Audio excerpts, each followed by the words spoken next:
안녕하세요. 이산입니다. 자, 오늘은 병인일주를 가지고 한번 사주 담론을 즐겨보겠습니다. 자, 병화는 천간이죠. 인은 지지입니다. 그리고 기병갑은 지장간이죠. 땅속에 있는 천간이다, 이런 뜻입니다. 말하자면 그 병화로 상징되는 이 천간이 하늘을 유행합니다. 순수 오행은 하늘을 유행하죠. 하늘을 움직인다는 얘기야. 그러다가 그 지구가 태양에 가까워지면서 봄이 됩니다. 즉 이는 봄을 상징하잖아. 이 봄을 만나서 이 기병갑이라고 하는 천간이 들어가서 숨는 거예요. 그러니까 이 인은 이 지장간이라고 하는 비단 주머니를 가지고 있는 거야. 이 비단 주머니에서는 내가 언제든지 꺼내 쓸 수 있는 기운이 있는 거지. 하늘의 천간을 가지고 있는 거야, 이 인은. 그래서 대운이나 세운에서 어떤 기운이 들어올 때 내가 꺼내 쓸 수 있는 나만의 보물이다, 이렇게 생각하시면 돼. 그래서 어떤 기운이 들어왔어. 그때 내가 병화를 끌어내서 상호작용을 시키면 어떤 득실이 만들어지겠지. 내가 필요한 부분을 꺼내서 쓸 수 있는 비단주머니, 이렇게 생각하시면 편하다. 자, 병화는 천이죠. 천간이니까. 그 다음에 인목은 지지잖아. 그래서 지로 표현할 수 있고요. 지장간은 땅속에 있는 천간이야. 이것은 인으로 표시할 수 있습니다. 인. 천지가 서로 상호작용을 하면서 나만의 어떤 보물단지를 만들어 놓은 거다. 비단주머니다. 이렇게 생각을 하면 편하다. 자, 연주, 월주, 일주, 시주가 있습니다. 4개의 기둥을 가지고 있죠. 그 다음에 그 각각의 기둥에는 두 글자가 있어요. 천간과 지지가 이렇게 있어. 그래서 전체적으로는 글자가 8글자잖아. 그래서 사주팔자라고 하는 겁니다. 자, 연주와 월주는 내가 선택할 수 없는 숙명, 이렇게 보면 좋아요. 그 다음에 시주와 일주는 내가 선택할 수 있는 운명, 이렇게 정의를 내리면 좋다. 자, 숙명. 연주는 내 부모, 내 조부모, 내 조상을 상징한대요. 이 얘기는 뭐냐면 내가 선택할 수 없는 거야. 내가 조상이나 부모를 선택할 수가 없잖아요. 나는 성씨가 박간데 내가 선택한 게 아니죠, 이거는. 그래서 받아들일 수밖에 없는 운명적인, 숙명적인 것. 월주는 계절이잖아. 계절은 내가 계절을 받아들일 수밖에 없죠. 계절을 역행할 수가 없잖아. 그죠? 그렇지만 또 계절이란 특징은 뭐냐면 내가 적응할 수가 있는 거야. 내가 적응하지 않으면 살 수가 없어요.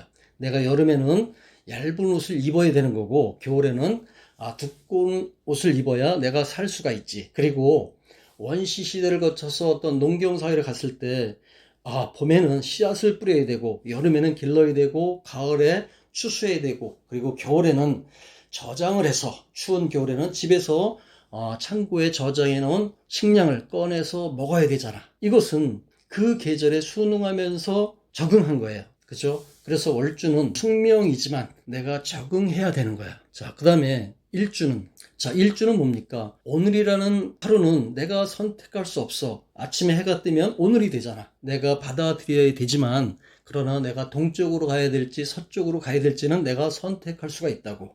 그리고 이 지지는 나의 백그라운드, 나의 그 비단 주머니가 있는 백그라운드, 가정이죠. 그래서 부부도 돼요. 부부, 남편이나 부인이 되는 거지.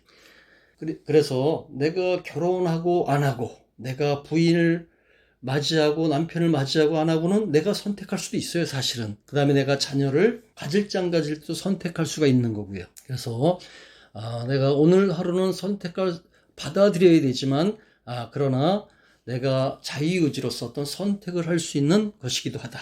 그 다음에 시주는 아직 오지 않은 미래, 그죠? 아직 오지 않은 미래이기 때문에 내가 계획하고 선택하고 할 수가 있는 거지. 미래는 어차피 다가오게 되어 있죠. 다가오게 되어 있지만 받아들여야 되지만, 그러나 내가 무엇을 할지는 계획할 수가 있는 거다. 선택할 수가 있는 거다. 그래서 시주에 있는 그 천간이나 지지는 내가 좀 활용할 수가 있어요. 그렇게 천간과 지지가 들어와 있으니까 나는 반드시 그대로 살아야 돼 라고 볼 수는 없는 거다. 내가 바꿀 수도 있어요. 그래서 운명, 즉 명을 운영하다, 이런 의미를 가지고 있다. 숙명과 운명은 그 의미의 차이가 있다, 이렇게 생각하시면 좋다. 자, 그 병화와 인목을 주역의 괴상으로 한번 전환을 해보게 되면 활의 서합이 됩니다. 활의 서합. 서합은 깨물어서 하나로 만들다라는 얘기야. 자, 어떤 단단한 것을 입에 놓고 그것을 부십니다. 그럼 부셔지게 되면 서로 하나가 되는 거지. 그런 의미를 가지고 있어요. 자, 병화는 순수 오행으로서 문왕팔계, 지구역을 상징하는 문왕팔계를 보게 되면 자, 남방에 있는 이 병화가 된다. 병화. 즉 계절적으로는 여름이 되겠죠. 여름의 뜨거운 기운을 상징한다. 임목은 계절적 기운이에요. 계절적 기운. 임목은 1월이잖아. 그죠? 1월이라고 하는 계절을 상징한다. 임목은 지장간이 간목이죠. 지장간 본기가 간목입니다. 간목. 그래서 임목이 되는 거고요. 임목, 즉 간목의 성질을 가지고 있어서 그 시간적으로 보게 되면 1월이 되는 거고, 계절적으로는 봄이 되는 거고, 그 다음에 동방이 되는 거죠. 동쪽. 그래서 활해서합이라는 괴상이 만들어진다. 자, 지장간을 보게 되면 기병갑입니다. 여기에서 일반적으로는 무토로 보고 있죠. 무토. 그러나 저는 기토로 보고 있습니다. 그 이유에 대해서는 향후에 설명할 기회가 있을 겁니다. 자, 기는 상관이 되고요. 그 다음에 병은 비견이 되고 갑은 편인이 됩니다. 자, 임목이라는 계절은 따뜻한 봄이죠. 만물이 생하는 봄입니다. 그리고 병화는 뜨거운 여름이잖아. 자, 임목이 목기 그 기운은 간목이 성질을 가지고 있잖아. 목생화 해가지고 병화를 생조해주고 있다. 그래서 병화와 임목의 관계를 보게 되면 상당히 조화가 이루어져 있죠. 서로 도움이 된다. 그리고 이 비견은 바로 그 임목 병화의 생지입니다. 이 인은 병화의 생지예요. 즉 병화가 태어나는 품고 있는 곳이에요. 여기가. 그래서 여름이 되면 이 병화가 이 나무를 타고 올라가서 꽃으로 피는 거예요. 병화는 꽃이거든. 병화는 꽃이 되고요. 정화는 열매가 됩니다. 그래서 이 임목은 이미 그 안에 여름의 기운을 품고 있는 거야. 즉 꽃으로 필 그 씨앗을 태어나게, 즉 낳는 거죠. 낳는다. 이렇게 보시면 된다. 그래서 12운성으로 보게 되면 생지가 돼. 생지는 태어나는 거잖아. 그래서 이 임목은 어떤 그 새로움을 만들어내는 기운이 있어요. 화가 임목을 깔고 있기 때문에 이 화는 어떤 그 새로움을 만들고 새로움을 창출하고 뭐 이런 거야. 그리고 그 병화를 뿌리로 가지고 있기 때문에 굉장히 그 병화의 성정이 튼튼하고 강해요. 임목이라는 계절적 환경이 병화를 도와주고 있거든. 그리고 그 편인이라고 하는 어떤 독특한 나만의 주관적인 그 생각이나 주관적인 성향이나 이런 걸 가지고 있어요. 그래서 또 이 비견은 또 다른 나라고도 보잖아. 그죠? 또 다른 나. 그러니까 이것은 굉장히 자기만의 어떤 생각을 가지고 자기만의 어떤 일을 추구하는 어떤 그런 성향을 가지고 있다. 이 병화가. 그래서 병화와 이 임목은 서로 생조해주는 그런 관계에서 상당히 좋은 의미를 가지고 있다. 이 부분에 대해서 한번 간지역학 언론이라고 하는 제 저서에서 이 부분을 설명한 부분을 한번 읽어보겠습니다. 자, 이 병화는 밝을 명자로 상징되는 어떤 그 의미를 가지고 있죠. 그 다음에 그 우레로 상징되는 이 진괴는 움직일 동자, 그 다음에 나아갈 진자의 의미를 가지고 있어요. 보게 되면 병이는 생장하는 나무에 열매를 맺는 뜻을 품고 있다. 나무에 열매를 맺기 위해서는 새싹이 두터운 땅을 뚫고 나와서 나무로 성장하는 과정이 필요하죠. 즉 이 인이 괴상으로 보게 되면 이렇게 돼 있죠. 이 양기가 두터운 땅을 뚫고 나아가는 상이에요. 나아가서 이렇게 변하죠. 이게 바로 그 효변하는 과정입니다. 그래서 수많은 장애를 극복해야 되겠죠. 음이 2개나 있잖아. 이 음 2개를 뚫고 나가는 거예요. 그래서 화가 되는 거지. 병은 열매가 되고요. 이는 새싹이 땅을 뚫고 나오는 봄의 시작을 가리키고, 그래서 굉장히 생동감이 있고 굉장히 어떤 목적성을 가지고 있어요. 병화라는 목적성, 즉 꽃을 내가 땅을 뚫고 나와서 나무로 성장해서 꽃으로 피우는 그런 과정, 그런 목적성을 가지고 있는 거야. 굉장히 활동적이고 굉장히 적극적인 의미를 가지고 있는 괴상이에요.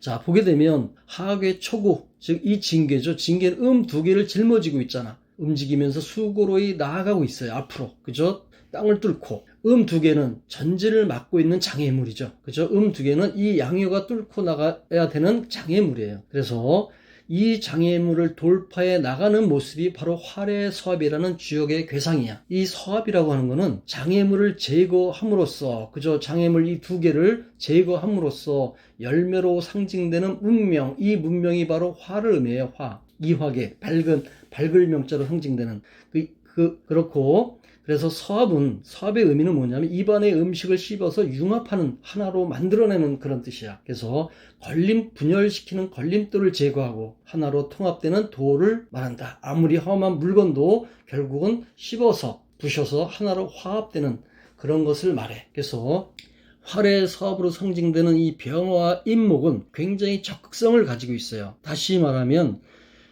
두 개를 이 양이 뚫고 나가잖아. 그죠? 전진해 나가요. 위로 상향해서 바로 이 화라고 하는 그 열매를 맺기 위한 꽃으로 피우는 거야. 그 과정에서 이 음요 두 개라는 이 장애물을 뚫고 나가야 되기 때문에 굉장히 수고롭지만 결국은 꽃으로 핀다. 이렇게 보시면 돼. 병은 확산하는 양기의 질서를 세우는 거야. 열매를 생하기 시작하는 기운이야. 그죠?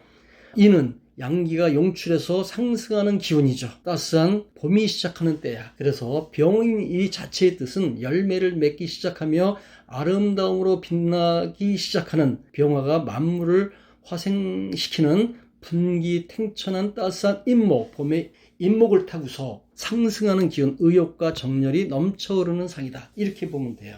이는 장생지라 그랬죠. 생지. 그죠? 병이는 나무에 양기를 담기 위한 열매가 열리기 시작하는, 즉 꽃이 피기 시작하는 거야. 꽃은 그 안에 열매라는 씨앗을 품고 있잖아. 그죠? 그래서 새로운 것을 이루고자 하는 기세가 굉장히 강하다. 또 이는 지장간의 병화를 암장하고 있잖아. 그죠? 세상을 밝히고자 하는 병화의 뜻과 새로움을 만들어내고자 하는 의욕이 넘쳐흐르는 환경을 조성해. 그래서 병인은 굉장히 어떤 서로 조화가 이루어지고요. 그래서 이 병이랑 이 두 글자만 가지고 우리가 사주팔자를 판단할 수는 없잖아. 그죠? 그렇지만 병인 일주에 어떤 천간이나 지지가 오더라도 능히 조화를 이룰 수 있는 그런 기운을 가지고 있다. 이렇게 보면 됩니다.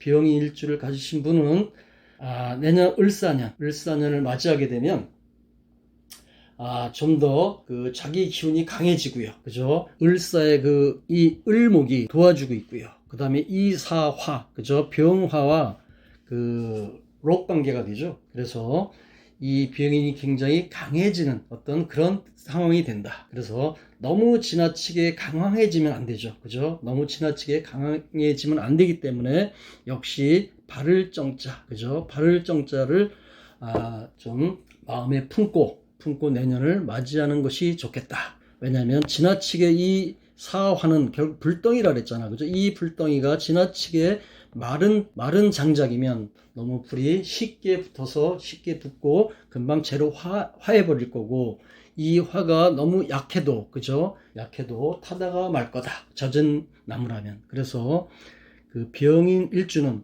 내년에 좋은 때를 맞이해서 어렵지만, 환경적으로 을사년이라는 환경은 상당히 어렵다고 볼 수 있어요. 어렵지만 병인이라고 하는 좋은 기운을 가지고 있기 때문에 내년에 한번 조화를 이루는 그런 삶을 사시기를 바랍니다. 도움이 됐으면 좋겠습니다.